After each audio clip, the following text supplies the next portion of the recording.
सर्व मंगल मांगल्ये शिवे सर्वार्थ साधिके शरण्ये त्र्यंबके गौरी नारायणी नमोस्तुते। देवीचा शारदीय नवरात्र उत्सव सुरू झालाय आणि या अनुषंगाने आज आपण भेटणार आहोत दर्शिकाताई खटावकर यांना। त्यांच्याकडून जाणून घेणार आहोत की नेमकं देवी तत्व काय आहे, नवरात्रामध्ये साध्या सोप्या पद्धतीने तुम्ही देवी मातेची कशी सेवा करू शकता। सो दर्शिकाताईंचं आज मी आजच्या कार्यक्रमात स्वागत करते। नमस्कार ताई। नमस्कार। आजच्या शोमध्ये तुमचं पुन्हा एकदा मनापासून स्वागत। दर्शकांना दर्शिकाताईची ओळख नव्याने करून द्यायची गरज नाही आहे। दर्शिकाताई बाय प्रोफेशन इंजिनियर आहेत, त्यांनी MBA पण केलेलं आहे, परंतु नोकरीमध्ये न रमता त्यांनी ज्योतिष त्यानंतर आकाशिक या विषयावरती त्यांची मास्टरी आहे। आकाशिकच्या माध्यमातून त्यांनी अनेक लोकांना हील केलेलं आहे। त्यांचा जबरदस्त अनुभव या क्षेत्रामध्ये आहे। त्यापेक्षा त्या देवीची उपासनासुद्धा प्रामुख्याने करतात। त्यामध्ये हुंकाराभित हलीम आणि दशमहाविद्या यामध्ये त्यांचं प्रभुत्व आहे। या दोन्ही मॉडेलिटी ते शिकवतात सुद्धा। जास्ती वेळ न घेता आज आपण दर्शिकाताईंना ऐकूयात की देवीची साध्या सोप्या पद्धतीनं कशी उपासना करता येईल या नवरात्राच्या काळात। सो ताई, पुन्हा एकदा स्वागत आणि थँक्यू सो मच, तुम्ही वेळ काढून आज इथे पुन्हा एकदा आलात। Okay, thank you. अनुष्का, पहिले तर मी सगळ्या माझ्या ऑडियन्सला हे म्हणण्याच्या इच्छुक आहे की मी थोडेफार इंग्लिशचे शब्द वापरीन मध्ये। माझं पूर्ण एज्युकेशन इंग्लिश मीडियममध्ये झालं असल्या कारणामुळे बाय डिफॉल्ट माझ्या भाषेत थोडे इंग्लिश शब्द येतात, पण माझा एकच उद्देश आहे की देवाची उपासना ही कॉमन मॅनपर्यंत गेली पाहिजे आणि सोप्या पद्धतीने ती लोकांपर्यंत पोचली पाहिजे। कारण माझा आजपर्यंतचा अनुभव असा आहे की आपण जेव्हा देवाची उपासना मनोभावे करतो तेव्हा ती फळाला येतेच।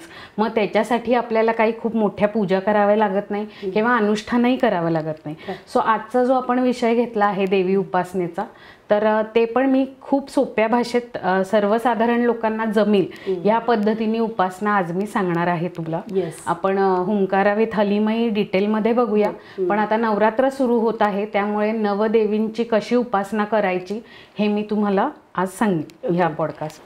तर सगळ्यात पहिल्यांदा आता नवरात्र सुरू झाले, तर हे नेमकं देवी तत्व काय आहे आणि पुष्कळदा देवीची उपासना करताना आपल्या मनात खूप सारे प्रश्न असतात की देवीचं खूप कडक सोवळं असतं किंवा काही चुकलं तर देवी काय म्हणेल, म्हणजे हे सगळे सामान्य लोकांच्या मनात प्रश्न असतात। सो त्यावर तुम्ही काय सांगाल? ॲक्च्युली देवी तत्व म्हणजे देवी ही आपण शक्ती स्वरूप मानली जाते आणि जगाच्या निर्माणासाठी आणि विनाशासाठी ही देवीच कारणीभूत असते। म्हणजे कुठली पण गोष्ट निर्माण करायला आपल्याला शक्ती लागते। सो शक्ती म्हणजे देवीचं रूप, देवी इज इक्वल टू शक्ती असं आपण म्हणतो। सो कुठल्याही कामाला जेव्हा आपण सुरुवात करतो किंवा काही नवीन निर्माण करायचं असेल तर पहिले आपल्याला देवीची आराधना किंवा तिची शक्ती ही आपल्याला लागतेच। आणि एखादी गोष्ट संपवायची असेल, विनाशाला पण न्यायची असेल तरी सुद्धा देवी शक्ती आपल्याला लागते। सो बाकी जशा उपासना गरजेच्या आहेत तशी देवी उपासना ही गरजेची आहे। आणि देवी उपासनेची भीती बाळगायची गरज नाही। ॲक्च्युली आपण देवीला हे आई म्हणतो, तर आईची भक्ती आपण कशीही अगदी साधेपणाने केली तरी ती तिच्यापर्यंत पोचते। आणि आपण जे आज बघणार आहोत ती आपण कुठलीही तंत्रविद्या बघणार नाही आहोत, मंत्रविद्याने आपण साधना करणार आहोत। तर कुठल्याही आईला आपलं मूल जवळच असतं, फक्त ती आपले भाव बघते। म्हणजे जेव्हा तू एखादं मागणं मागते आईकडे, तर आईला आपल्या मुलाला सुखी बघायचं असतं, तर ती तुला नक्की मदत करते की तुझं ते मागणं पूर्ण कसं हो। तर जेव्हा आपण पूर्ण श्रद्धेने तिच्याजवळ जातो आणि फक्त आपण तिला ही आवाहन करतो की आई माझ्याकडनं उपासना करून घे नीट, आणि माझ्याकडनं कुणाचं वाईट होता कामा नाही, मी कष्ट करायला तयार आहे, तू मला मार्ग दाखवत जा, तर मग मला नाही वाटत की अशा पद्धतीने केलेली उपासना कधी फळाला येत नाही। प्रत्येकाला फळ हे मिळतंच आणि खूप साध्या सोप्या प्रकारे आपण देवीला आवाहन करून तिची उपासना करू शकतो। चालेल, मग आता कशा पद्धतीने नवरात्रामध्ये सर्वसामान्य साधकांनी देवीची उपासना करावी? आता ॲक्च्युली आपण बघितलं तर नवरात्रात 9 रूपं बघितली गेली आहेत, आपली देवीची 9 रूपं बघतो। तर आज मी तुला सगळ्या 9 रूपांची नावं सांगणार आहे। आणि आपण जेव्हा देवी उपासना करतो तेव्हा आपले जे चक्र असतात आपल्या बॉडीमध्ये, तर ते पण बॅलन्स व्हायला खूप मदत होते। म्हणजे सायंटिफिकली पण बघितलं तर आपण जेव्हा देवी उपासना करतो तेव्हा इन अ वे आपण आपले चक्रास बॅलन्स करत असतो। तर मी कुठली देवी कुठल्या चक्राशी रिलेटेड आहे आणि खूप साधे सोपे सोपे त्यांना नैवेद्य दाखवायचे असतात. असं फार काही कठीण नसतं. ते सगळे नैवेद्याचे प्रकार आपल्या घरात असतात. बऱ्याच लोकांना माहीत पण असतील, पण बऱ्याच लोकांना माहिती पण नाहीये. हे पण मला अनुभव आला आता की बऱ्याच लोकांना ही माहिती नाहीये, म्हणून खरं तर हा विषय मी घेतला. तर आपण एक एक देवी बघूया, नवदुर्गाचे 9 रूप बघूया. तर पहिलं रूप जे आहे ते शैलपुत्री म्हणलं जातं. शैलपुत्री म्हणजे हिमालयाची मुलगी आणि ते सतीचं इन्कार्नेशन आहे असं म्हणलं जातं. तर तिला शक्यतो पिवळा आणि पांढरा रंग आवडतो आणि आपण पहिल्या दिवशी तिला आवाहन करतो. दुर्गा देवीचं पहिलं रूप म्हणजे शैलपुत्री. तर तिला जो नैवेद्य लागतो हा शुद्ध गाईचं तूप हे तिला नैवेद्य लागतो आणि ती आपल्या मूलाधार चक्राशी रिलेटेड असते. तर तुम्ही जेव्हा शैलपुत्रीचं साधना करता तेव्हा तुमचं मूलाधार चक्र म्हणजे रूट चक्र बॅलन्स होतं. दुसरी जी आहे ती ब्रह्मचारिणी आहे.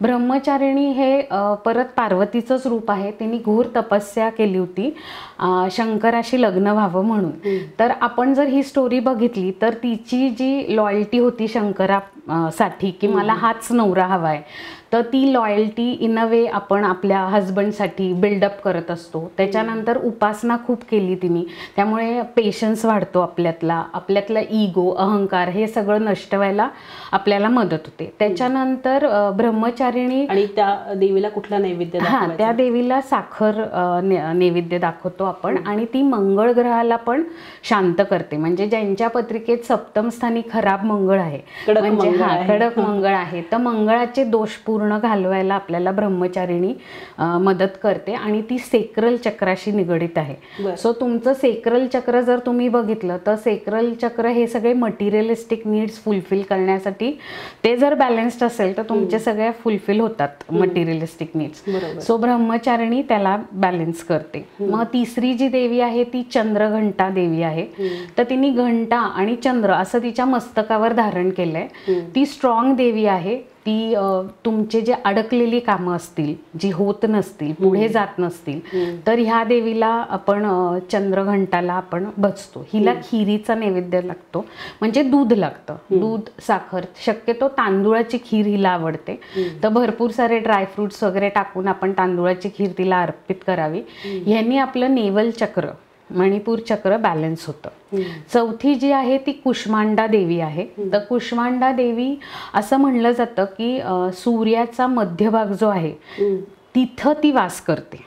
तर जसा सूर्याला तेजस्वी करते कुष्मांडा, तसं आपल्यालाही आपल्या करिअरमध्ये, आपल्या लाईफमध्ये तेजस्वी करायला ती मदत करते.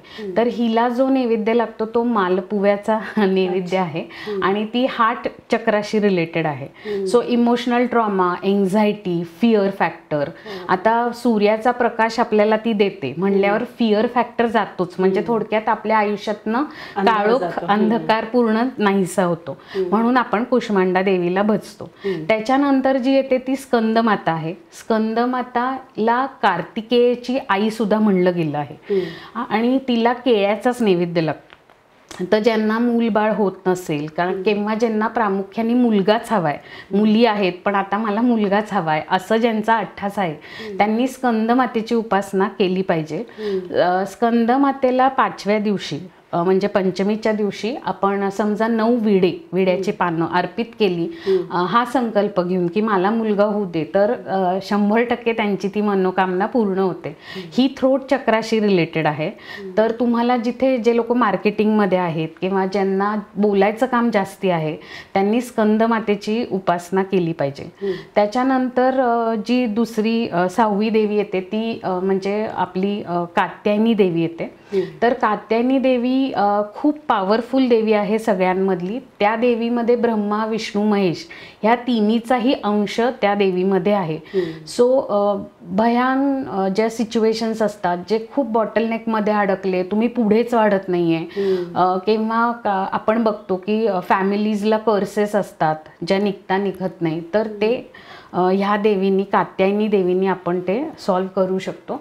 कात्यायनी देवीला मधाचा नैवेद्य लागतो आणि कात्यायनी देवी ही आपल्या थर्ड आय चक्रावर रूल करते. सो कात्यायनी देवीची जर उपासना केली तर तुमचं थर्ड आय चक्रा ओपन होतं. त्याच्यानंतरची जी देवी येते ती कालरात्री देवी येते. तर कालरात्री ह्या नावातच आपल्याला कळतं की ती काली देवीशी निगडीत आहे. तर काली देवी आपल्याला माहितीच आहे, कलियुग सुरू झाला आहे त्यामुळे काली देवीची उपासना खूप वाढली आहे.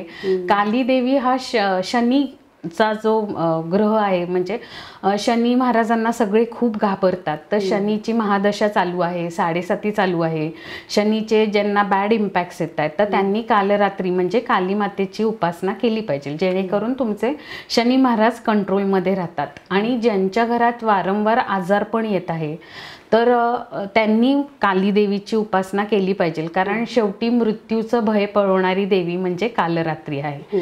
तर तिला आपण गुळाचा नैवेद्य दाखवतो. आणि कालरात्री देवी ही क्राऊन चक्राला बॅलन्स करते. आणि एकदा का तुझं क्राऊन चक्र आणि थर्ड आय चक्र ओपन झालं की तू युनिवर्सशी कनेक्ट होते. हे सर्वसाधारण सगळ्यांना माहितीच आहे.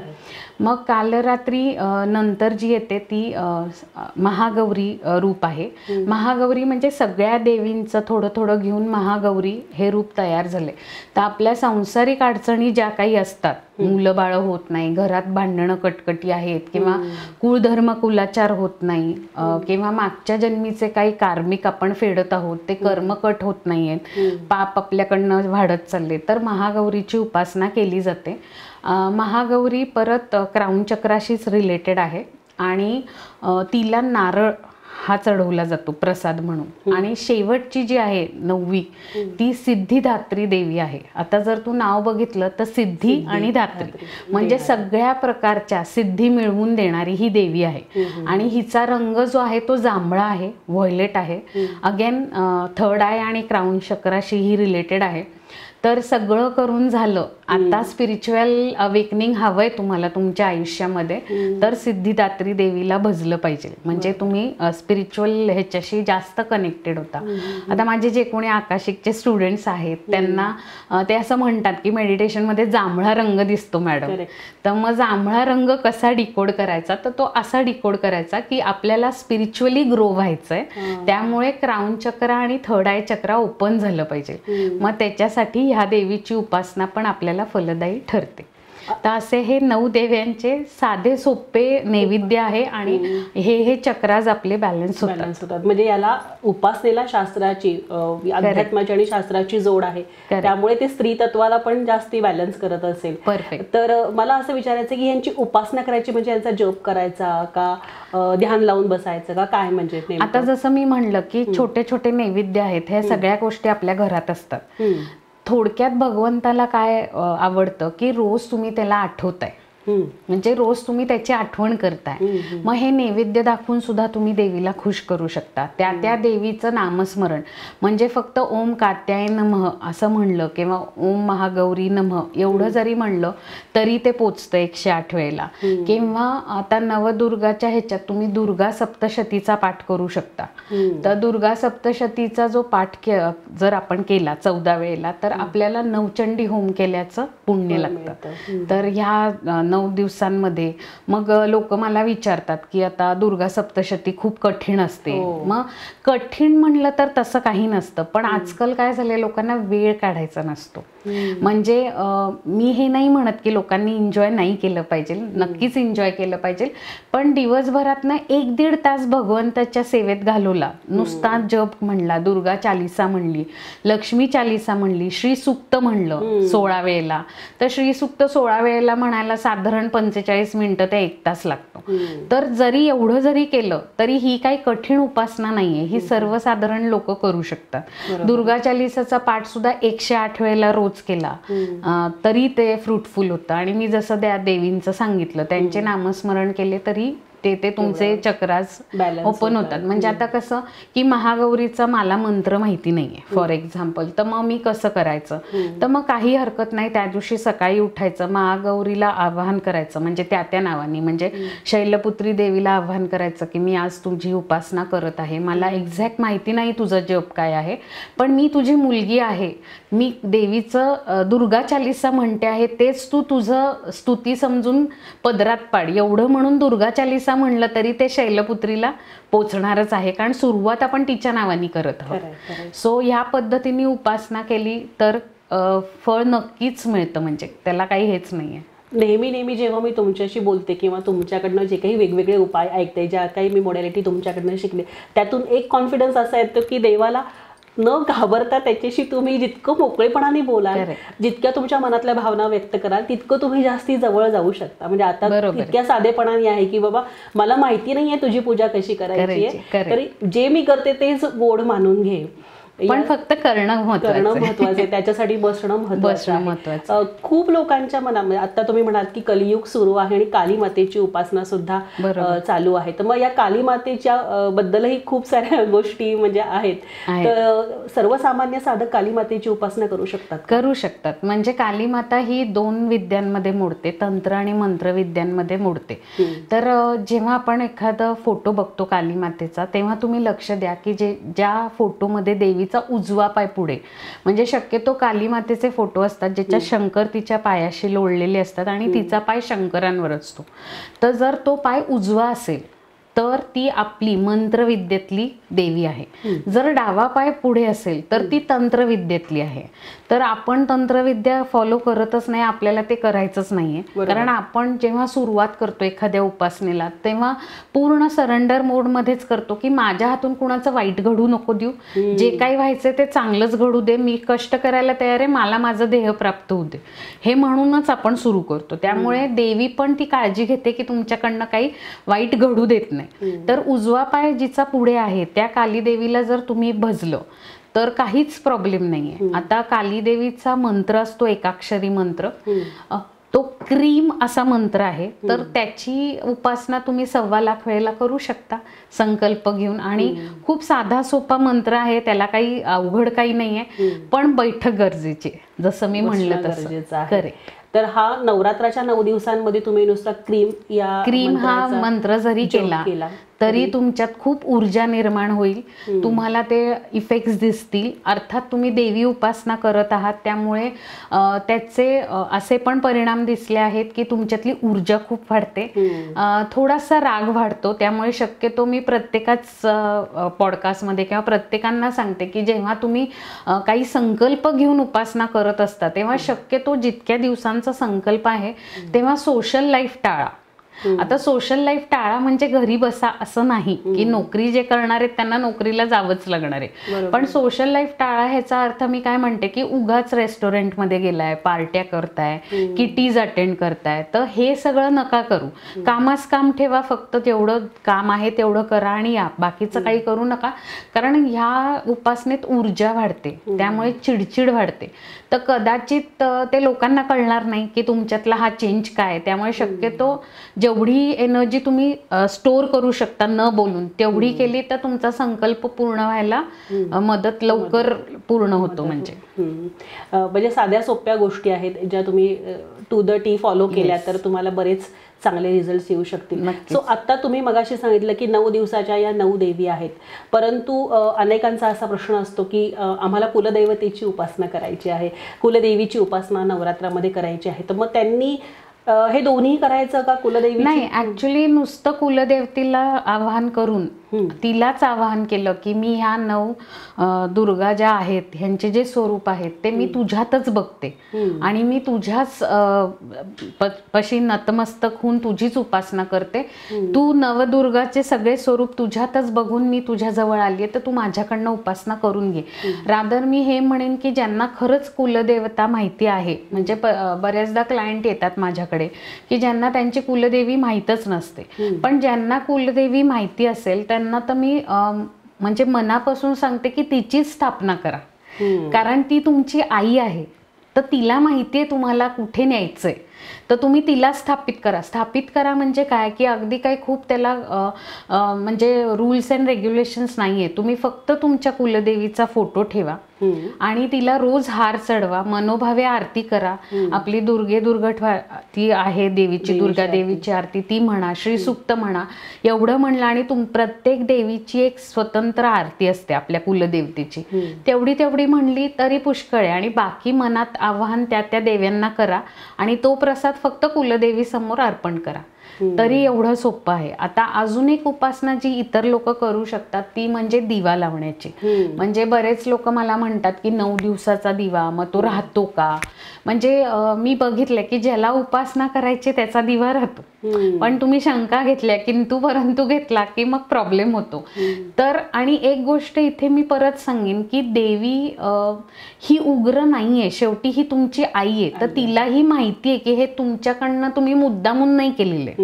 आता दिवा चालू आहे आणि कोणीतरी येऊन हातानेच बंद केला तर हे कुकर्म आहे. पण आता तो वाऱ्यानेच विजला तर त्याला काही दोष नाहीये ना, म्हणजे त्याच्यात आपली काही चूक नाहीये. तर मी सांगते की जेव्हा तुम्हाला दिवा लावायचा असेल तेव्हा 2 वाती लावा.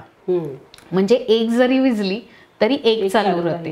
किंवा एक वातीचं आपण जे पुढे काळं आलेलं असतं ते काढताना कधी कधी तो विजू शकतो दिवा, मग आपल्या मनात पाल चुकते की अरे काहीतरी अपशकून झाला का वगैरे. तर तसं नाही, 2 वाती लावा म्हणजे एक नीट करताना दुसरी चालू असते. आणि तेलाचा दिवा लावायचा असेल तर त्याच्या मागे पण शास्त्र आहे. तेलाचा दिवा आपण पैशाच्या भरभराटीसाठी लावतो. म्हणजे ज्यांना आर्थिक हवंय, प्रॉफिट, पैसा, कस्टमर्स हवेत, तर त्यांनी तेलाचा दिवा लावावा. ठीक आहे. पण ज्यांच्या घरात सारखंच आजारपण आहे, खूपच सारख्या आजारी आहे किंवा भरपूर पैसा हॉस्पिटलमध्येच चालला आहे, पैसा येतोय पण तो हॉस्पिटलमध्ये जातोय हे आपल्याला लक्षात येते, तर त्यांनी तुपाचा दिवा लावावा. वाती सेमच असतात, ज्या तेलाच्या वाती असतात त्याच तुपाच्याही वाती असतात. म्हणजे तुपाची वात जी वेगळी असते ती नाही लावायची नवरात. हा, तेलाचीच वात, फक्त तूप टाकायचं त्याच्यात गाईचं. आणि तेलाचा दिवा आणि तुपाचा दिवा रात्रभर राहण्यासाठी त्याच्यात 2 कापूर टाका. रात्री झोपायला जायच्या आधी त्याच्यात 2 कापुराच्या वड्या टाकल्या की रात्रभर दिवा व्यवस्थित राहतो. आणि परत मी म्हणलं तसं की जेव्हा दिवा लावता तेव्हा देवीला आव्हान करा की बाई दिव्याची काळजी घेण्याचं काम तुझं, मी लहान आहे, माझ्याकडनं चुका होऊ शकतात, तर तू मला लगेच सांग की ये पटकन तेल टाक, हे तू मला सायन्स दे, सुचव कुणाच्या थ्रू. आणि रात्रभर आता मी झोपायला चालली आहे तिला सांगून जा की आई मी झोपायला चालली, आता दिव्याची काळजी तू घे बरं का, मी सकाळी उठून मग परत बघते.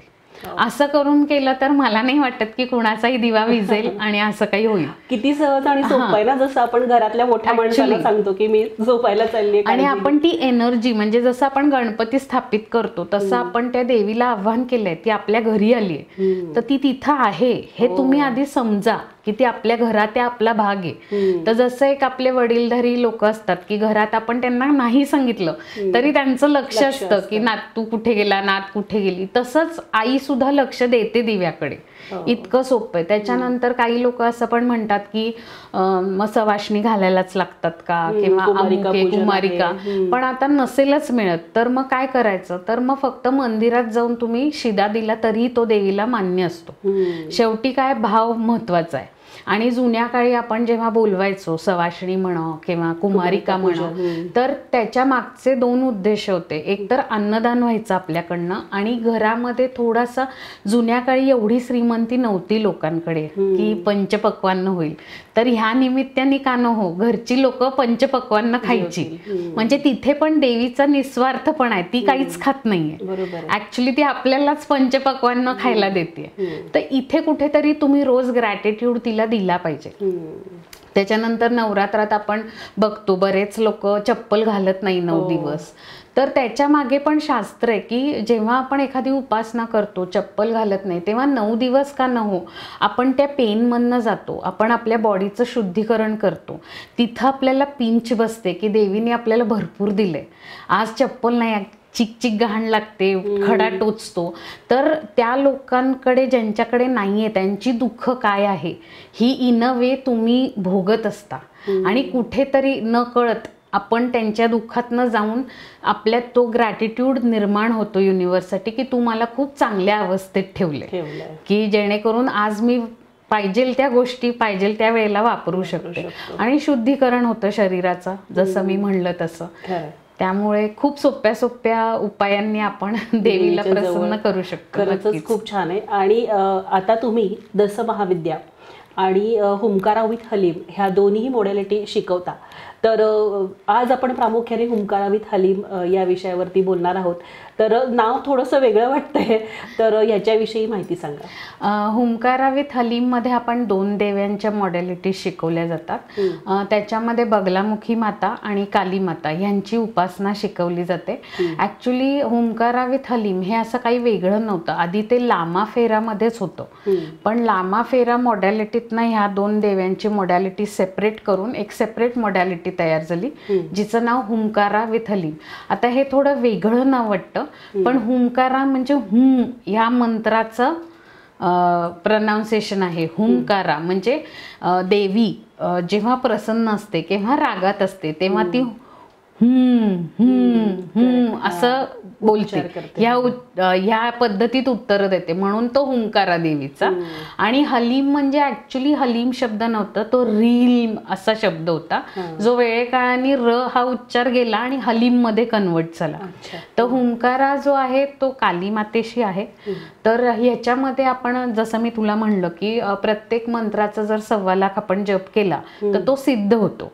तर आता एवढा वेळ नाहीये लोकांकडे कलियुगात की मंत्र जाप करतील. तर 3,80,000 मंत्राची जी ताकद आहे ती एका सिम्बॉलमध्ये आपण स्टोअर केलेली आहे. तो म्हणजे हुंकाराचा सिम्बॉल. तर आता कसं आहे, मंत्र जाप करतो तेव्हा आपल्याला एका ठिकाणी बसून आसन घेऊन तो मंत्र म्हणायला लागतो. पण जेव्हा आपण हुंकारावीत हलीमचा क्लास करतो आणि मी अट्यून करते ह्या सिम्बॉल्सला, रेकीमध्ये जसे सिम्बॉल्स असतात तसेच हे सिम्बॉल्स आहेत. तर हे सिम्बॉल तुम्ही चालता बोलता फिरता कुठे पण वापरू शकता. अच्छा, म्हणजे त्याच्यासाठी कुठे स्पेसिफिक आसन टाकून बसा ह्याची काही गरज नाही. म्हणजे एकदा मी तो सिम्बॉल सिद्ध केला की जिथे जिथे मला गरज वाटेल तिथे तिथे तू कुठेही कुठल्याही प्रहरी कुठल्याही वेळी तो पटकन काढू शकते तुझ्या 7 चक्रांवर. किंवा कुणाला गरज असेल, कोणी पेशंट असेल त्यांना पण तू हील करू शकते. आणि हलीमचा पण एक सिम्बॉल आहे. तर तो सिम्बॉल आपल्याला पास्ट लाईफ कर्मा, ब्लॅक मॅजिक, नेगेटिव्ह कर्सेस, कोणी आपल्याला दृष्ट लागणे वगैरे म्हणा, तर ह्याच्यातनं आपल्याला हलीमचा सिम्बॉल वाचवू शकतो. तर टोटल 3 सिम्बॉल शिकवते. आणि फक्त हेच नाही, तर जे लोक शाळेत आहेत किंवा ज्यांची पाठांतराची विद्यार्थी करेक्ट म्हणजे जे स्लो लर्नर आहेत आपण म्हणतो, तर त्यांच्यावर सुद्धा ह्या सिम्बॉल्सचा प्रयोग करून फायदा झालेला आहे. पण मग एवढी लहान मुलं करणार नाही, मग आयांनी त्यांच्या किंवा आपण त्यांना नाही अट्यून करत. आईला अट्यून केलं की शी कॅन यूज ऑन देम. अच्छा, फक्त हलीमचा सिम्बॉल आहे जो आपण खूप ICU पेशंटला नाही वापरू शकत, म्हणजे एकदम जे क्रिटिकलला असतील ते. पण बाकीचे जे 2 सिम्बॉल्स आहेत ते आपण वापरू शकतो. तर अर्थात मी ते क्लासमध्ये शिकवते की कसे वापरायचे. किंवा एखादे बिझनेसमॅन आहेत तर त्यांचं टार्गेट अचीव्ह होत नाहीये, कॉन्सन्ट्रेशन नीट राहत नाहीये, अँझायटी आहे, डिप्रेशन आहे, तर ह्यांनी हुंकारावीत हलीमच्या सिम्बॉल्सनी खूप म्हणजे मिरॅक्युलस रिझल्ट आलेले आहेत. काही उदाहरणं आहेत का मॅडम सांगण्यासारखी? ॲक्च्युली माझे एक क्लायंट होते, त्यांचं बिझनेस पूर्ण झिरोच झाला होता. मग त्यांनी समहाऊ अरेंजमेंट करून हुंकारावीत हलीमचा क्लास केला. आणि हुंकारावीत हलीम हे फक्त सप्तचक्रांवर काढत नसतो, तर आपण ज्या वास्तूत आहे त्याच्यावर पण यूज करू शकतो. तर त्यांचा बिझनेस विदिन 3 months ग्रीप पकडून नाव ही इज वेल सेटल्ड.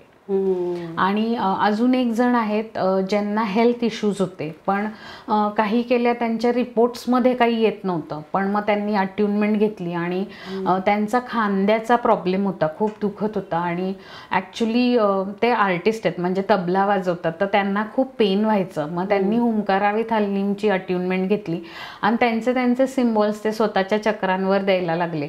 पण आता त्यांचं असं झालं की पार अमेरिकेत जाऊन त्यांनी सगळी ट्रीटमेंट घेऊनही थांबलं नाही, पण ह्या मॉडॅलिटीनी त्यांचं थांबलं. म्हणजे परत आपण आव्हान करतो. आणि बगलामुखीचं जसं सगळ्यांनीच ऐकलं असेल की ती वाचा सिद्धी देते जर व्यवस्थित तिची उपासना झाली, तर तोही मंत्र मी शिकवते. तर भरपूर आपल्या गोष्टी, माझ्या स्वतःचाच अनुभव असा आहे की माझे जे हेल्थ इश्यूज होते किंवा फायनान्शियल थोडंसं मी स्टक होते, तर हुंकारावीत हलीमनी मला खूप रिलीफ मिळाला. आणि आता कोणी पण आजारी असेल किंवा माझा पेट आजारी असेल तर मी त्याच्यावर ते सिम्बॉल्स यूज करते आणि ही इज फाईन. म्हणजे आता हे सगळे सिम्बॉल जेव्हा तुम्ही अर्थात हे सगळ्यात महत्त्वाचं आहे मंडळी की हा क्लास फिजिकल होतो. Yes. हा कुठलाही ऑनलाईन प्रकारचा क्लास नाही. इथे अट्युनमेंट द्यायला लागते. सो मी फिजिकली त्यांना अट्यून करते, सिम्बॉल्स त्यांच्या सगळ्या चक्रांवर ड्रॉ करते आणि पूर्ण व्यवस्थित दीक्षा देते. त्यामुळे हा क्लास जेव्हा मी घेते तेव्हा आय सी टू इट की खूप मोठा क्राऊड नसतो माझ्याकडे. 20 ते 25 मुलं मॅक्सिमम असतात. कारण ज्यांना मला अट्युनमेंट द्यायचे त्यांना व्यवस्थित द्यायचे, कारण मी माझी एनर्जी त्यांना ट्रान्सफर करत असते. सो 25 लोकांचा मॅक्सिमम माझा क्लास असतो आणि फिजिकली आपण भेटतो आणि लाईफ लॉंग मी कॉन्टॅक्टमध्ये असतेच त्यांच्या. म्हणजे असं होत नाही की आम्ही बोलत नाही नंतर. हे हुंकारा विथ हलीम शिकल्यानंतर आणि काय फायदे सर्वसामान्य साधकाला होऊ शकतात? ॲक्च्युली तुम्हाला मी म्हणलं तसं की टार्गेट्स अचीव्ह करू शकता ऑफिसमध्ये तुम्ही. मार्केटिंगचे लोक असतात त्यांना खूप चॅलेंज असतो की टार्गेट अचीव्ह करायचे असतात, किंवा कुणावर खूप कर्ज चढलं आहे तर त्यांनी पण म्हणजे हे सिम्बॉल्स वापरून तुमचे काय म्हणतात रोड्स ओपन होतात करिअरसाठी, प्रमोशन्सला हेल्प होतात. ज्यांची मुलं शिकतायत तर ते त्यांच्या मुलांना अट्यून करू शकतात, जेणेकरून त्यांना जे काय पाठ करतात ते लक्षात राहील, परीक्षेत चांगले रिझल्ट्स येतील. आणि अपार्ट फ्रॉम दॅट सर्वात बेस्ट पार्ट काय आहे की जे फॅमिली कर्सेस चालत आलेत, म्हणजे आपण एखाद्या फॅमिलीमध्ये बघतो की अर्ली डेथ आहे कुणाची, म्हणजे आपण तो पॅटर्न बघितला की या फॅमिलीत मोस्टली लवकरच जातात लोक, किंवा ॲक्सिडेंटल डेथ खूप आहे, सुसाइडल डेथ आहे. तर हे आपण बघितलं तर ते फॅमिली कर्सेसमध्ये येतात, किंवा नेगेटिव्ह कर्माज असतात. तर त्याला पण रिलीज करायला ह्या दोन्ही म्हणजे हुंकार आणि हलीम हे दोन्ही आपल्याला मदत करतात. आता मगाशी म्हणालात की चालता फिरता तुम्ही या सगळ्या गोष्टी करू शकता. म्हणजे मला आता सडनली असं वाटलं की मला गरज आहे एनर्जीची, तर मी ते मेमराईज करू शकते आणि मला तिथनं तात्काळ एनर्जी ग्रास्प करू शकते 100%. मग यासाठी सिद्धीकरण आणि स्वतः वन ऑन वन जसं गुरुकडून येणं या सगळ्या गोष्टी गरजेच्या आहेत. म्हणजे जसं तुम्ही स्वतः दीक्षा देता या सगळ्या गोष्टीची, तर आता एवढ्यात म्हणजे नवरात्रामध्ये हे करण्याचा विशेष फायदा असेल ना? हो, म्हणजे नवरात्रात एनर्जी हाय असते. परत आपण देवीचीच उपासना करत आहोत, त्यामुळे आतापर्यंतचे माझे जितके पण क्लासेस झालेत ते मी शक्यतो गुप्त नवरात्रांमध्ये म्हण किंवा पौर्णिमेला म्हण असेच घेतलेले आहेत. म्हणजे बाकी आधेमध्ये अवॉइड की शक्यतो देवीचं काही अष्टमीच असली पाहिजे की जेणेकरून त्या दिवशी एनर्जी हाय असते, तर ती मला अट्यून करायला पण त्याची मदत होते. आणि अजून एक अनुभव असा आहे की जेव्हा माझी मुले मेडिटेशनला बसतात तर आजपर्यंतचा अनुभव आहे की प्रत्येक वेळेला त्यांना काली मातेचे दर्शन झालेत किंवा घुंगरांचा आवाज आलाय, जेव्हा की कोणी नसतं मेडिटेशन करताना, पण असं कोणीतरी चालत गेलंय, घुंगरूचा आवाज आलाय, हे सगळं त्यांनी मला शेअर केलेले आहेत अनुभव. आणि माझ्याकडे ते आहेत. म्हणजे बाकी म्हणजे ज्यांचे मी प्रॉब्लेम्स होते की जेव्हा खूप डिप्रेशनमध्ये गेलेत आणि सायकॅट्रिक ट्रीटमेंट चालली आहे, त्यांनी पण जेव्हा हे घेतले अनुभव आणि इंट्युशन वाढतं. सो इंट्युटिव्हली तुम्हाला आधीच कळतं. एक्झॅक्टली. आणि तिथं अट्युनमेंट दिलीच जाते ना तुम्हाला माझ्याकडनं, म्हणजे सगळ्याच चक्रांवर दिली जाते, त्यामुळे तो ओपन व्हायला मदत होतेच अर्थातच. म्हणजे खूप पॉवरफुल या सगळ्या गोष्टी पॉवरफुल आहे. आणि आता येत्या नवरात्रात तुम्ही हो मी घेणार आहे 27 तारखेला शनिवारी आपला ओंकाराचा क्लास आहे, फिजिकल क्लास आहे. सो मंडळी, ज्यांना कोणाला ही पॉवरफुल मॉडेलिटी शिकायची असेल, खरोखर जेन्युअनली ज्यांना शिकायची असेल, त्यांनी दर्शिकाताईंना व्हॉट्सअप करा.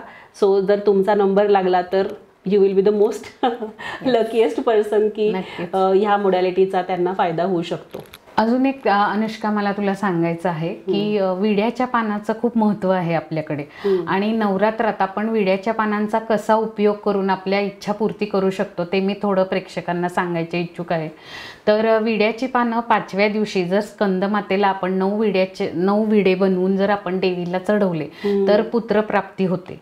त्याच्यानंतर विड्याच्या पानामध्ये साखर भरून जर आपण देवीला, दुर्गा देवीला जर चढवलं तर पैशाची अडचण, चणचण ही कधीच भासत नाही. नाही. आणि एस्पेशली जे लोक बिझनेसमॅन आहेत, ज्यांचा बिझनेस आहे, त्यांनी तर विड्याचं पान रोज एका देवीला म्हणजे दुर्गा देवीलाच चढवलं तर जास्त चांगलं. आणि आसपास त्यांच्या कोणी सवाष्णी असतील, घरातच आपली बहीण म्हणा किंवा बायकोची बहीण म्हणा, अशा लोकांना रोजचं एक विड्याचं पान जर आपण खाऊ घातलं तर त्यांच्या बिझनेसमध्ये इतका भरभराट होतो. कारण माझा एक क्लायंट होता, त्यांना मी हा उपाय दिला होता आणि ते लॉसमध्ये चालले होते, पण 9 दिवसाचा हा उपाय करून त्यांना टचवूड आता गेली 4 वर्ष लॉस हा वर्ड त्यांनी बघितलेला नाहीये. तर जेव्हा आपण देवीला विड्याचं पान चढवतो त्याच्यात फक्त सुपारी, चुना आणि तंबाखू हे 3 आयटम टाकायचे नाही. ते सोडून मध, साखर, बाकीचे जे काही असतील ते विड्याचं पान विडा करून लवंग खोचून दुर्गा देवीला म्हणजे वाघावर बसलेली देवी दुर्गा देवीच्या स्वरूपाला जर तुम्ही रोज विड्याचं पान चढवलं आणि एखाद्या सवाष्णीला खाऊ घातलं तर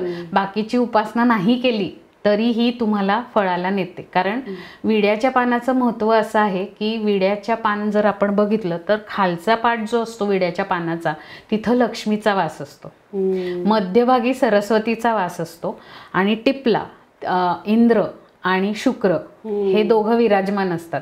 तर इंद्र देवत आपल्याला पराक्रम करायला मदत करतात आणि शुक्र सगळे मटेरियलिस्टिक नीड कंप्लीट करतात. तर एक हे विड्याचं पान जर तुम्ही अर्पण केलं तर एवढ्या सगळ्या गोष्टी तुमच्या कव्हर होतात. तर मी असं सांगायच्या इच्छुक आहे लोकांना की विड्याच्या पानाचा प्रयोग नक्की करावा आणि त्यांचे जे काही असतील अनुभव ते तुझ्या चॅनलला कमेंट बॉक्समध्ये नक्की द्यावे. मला फार आवडेल ऐकायला. तर हा विड्याच्या पानाचा प्रयोग नक्कीच करून बघावा सगळ्यांनी. आणि मगाशी बोलता बोलता तुम्ही राहू आणि मंगळाबद्दल करेक्ट. सो आता ज्यांना पत्रिकेत मंगळ आहे, ज्यांचं सप्तम स्थानी मंगळ आहे, तर सप्तम स्थान हे आपण पार्टनरचं स्थान बघतो. तर ज्यांच्या सप्तम स्थानी मंगळ असतो युजली त्यांचं लग्न मंगळाच्याच मुलीशी किंवा मुलाशी व्हायला पाहिजे पण नाही झालं काही कारणास्तव, तर अशा लोकांनी मात्र देवीला लाल रंगाच्या वस्तू दिल्या पाहिजे. आणि देवीची उपासना जर त्यांनी केली तर हा मंगळ ग्रह त्यांना काहीही त्रास देऊ शकत नाही. तसंच रेणुका मातेची साधना जे कोणी करत असेल आणि ज्यांच्या पत्रिकेत राहू बिघडलेला असेल, राहूची महादशा चालली असेल, तर त्यांनी नक्की रेणुका मातेची उपासना करावी जेणेकरून राहूचा काहीच त्रास होत नाही. आणि ज्यांना मंगळ आहे पत्रिकेत, मग तो चांगला असो वाईट असो, पण मांगलिक पत्रिका जेव्हा आपण म्हणतो तर त्या लोकांनी शक्यतो जेव्हाही कुणाच्या घरी जातात तर त्यांनी मिठाई आणि नमकीन असं दोन्ही नेलं पाहिजे. तर हे जर त्यांनी हा साधा सिंपल रूल जर रोज कायम ठेवला लाईफमध्ये तर मंगळाचा कुठलाच त्रास त्यांना होऊ शकत नाही. कारण मंगळ ग्रहाला आणि राहू ग्रहाला सुद्धा कंट्रोलमध्ये करणारी शेवटी देवीच आहे.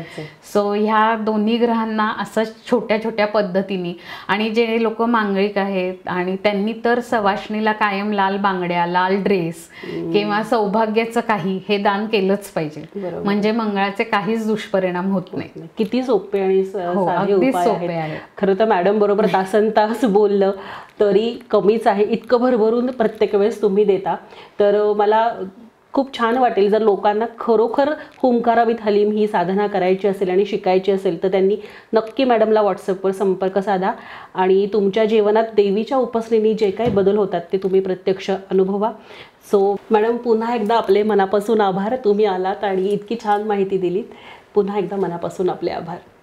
सो मंडळी, हा होता आजचा एपिसोड. हा एपिसोड तुम्हाला कसा वाटला हे आम्हाला कमेंट बॉक्समध्ये नक्की सांगा.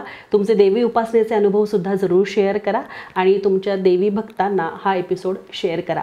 सो पुन्हा भेटूयात नवीन एपिसोडमध्ये. तोपर्यंत जय माता दी.